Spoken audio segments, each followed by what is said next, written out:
El-Cebbar. Ey büyüklük ve kudret igisi, xalığını kılgıcı ve kıldırgıcı Allah, mağrurlarını öz mağrurluğuna esir kılgan sen özün. Tekebburlarının boynuğa öz kibirini takak kılgan sen. Sen nahaqçılık kılgan, zorluk kılgan zalimlarını vicdan azabı arkalık azaplaysan. Ey Allah'ım, bir haşaratның vasıtısı bilen bizni Nemrutlardan kutqazgın. Ey Allah'ım, bir hasının vasıtısı bilen bizni Pir'avnlardan g'olib kıl. Ey Allah'ım, ababil kuşlarının vasıtısı bilen Abrahaning pillaridan bizni qo'g'da.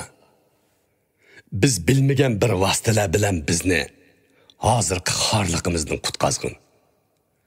Sen xolagan bandalaringning ustida xolagancha tasarruf yurgizguchisan.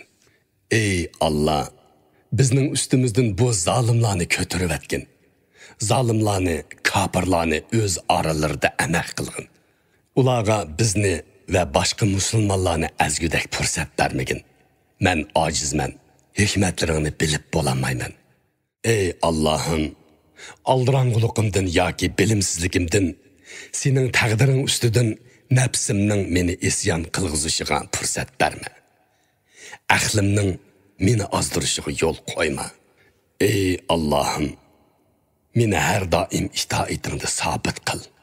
Sen har qanday saltanat egisini mutlaq bo'ysundirg'uchisan. Avazlıq kitab Əbdi Tali